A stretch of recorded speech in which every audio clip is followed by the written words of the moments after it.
She's making fun of my music. That's Jesus and the Mary Chain, one of the greatest bands of all time. All right, it's official. Everything in life is a disorder. We've just learned that caffeine withdrawal syndrome is now considered a mental illness, according to the American Psychiatric Association, with symptoms like restlessness, nervousness, and insomnia. This, friends, is the beginning of the end. For now, everything you give up or stop doing will lead to feelings of withdrawal. When I wake up each morning, I suffer from sleep withdrawal syndrome, what I used to call groggy. When I turn the channel and hit Chris Matthews, I have IQ withdrawal syndrome. If my wife's mad at me, I have affection withdrawal syndrome, followed by wallet withdrawal for flowers syndrome. If Dana's on the road, I have Dana withdrawal syndrome, which is really Jasper picture withdrawal syndrome, also called blessed relief syndrome. Certainly, if we ever toss the left out of the White House, there will be a ton of disorders. Benefits withdrawal syndrome, progressive agenda withdrawal syndrome, appeasement withdrawal syndrome, bowing to our enemies withdrawal syndrome.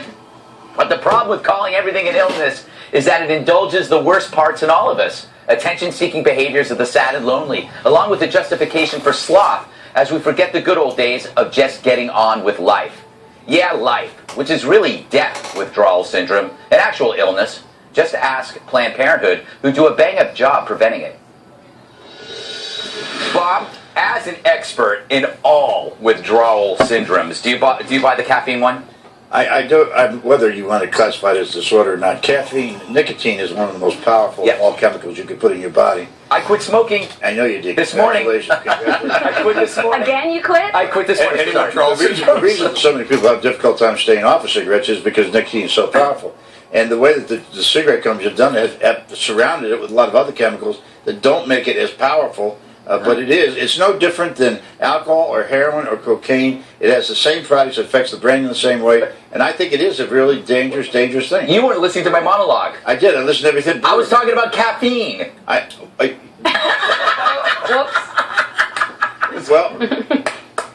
you think it wasn't about nicotine?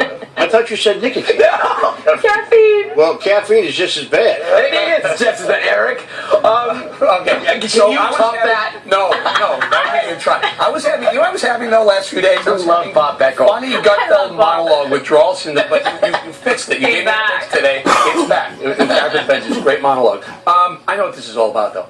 This is all about finding ways to make medicinal marijuana okay for people. Exactly. I was thinking it was for so that government could have more access to money for disorders. Yes. You go in. Also, the National Institute for Health, these people need to keep their jobs. So they commission all of these study Gregs. Oh, let's study women who are addicted to buying high-heeled shoes. Yes. I don't know any of them, but they're out there. And so they want to keep their jobs. They want to keep the flow of money going in. But by the way, we have a caffeine offender right at this table. Yeah, let me try. You eat so much chocolate. You chugged a Red Bull before the show. You ate a giant package of Kit Kat and Twizzlers. I apologize because they changed my segment and I had to try to figure it out. You're totally. No, it was perfect. It was good. And you were making great points. Take nicotine and then take caffeine, put it next to each other. How many people can get along without caffeine in the course of the day who are caffeine addicted? I can't. I got to drink it. In 2004, October 9th, 2004, I stopped drinking Diet Coke.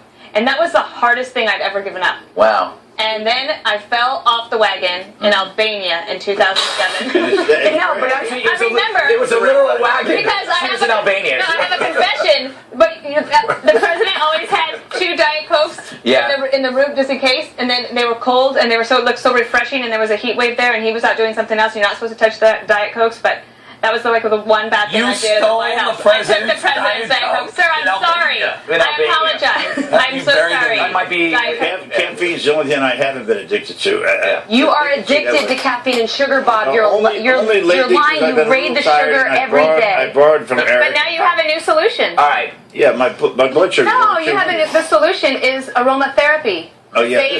By the way, if you guys haven't gotten this, what is it called? Sage oil that you put on a little powder puff. Get one of these, man. You're going to be in heaven. Just do it. That's where I was during Greg's monologue. You were. All right. Now, we're talking about a fake illness. Now we're going to talk about a real one. There's breaking news on 10-year-old Sarah Murnahan. She's the child who's been fighting to get a new set of lungs, but was put at the bottom of the list because she's not yet an adult. There's been a development that sounds like a very promising news. We'll have it for you next.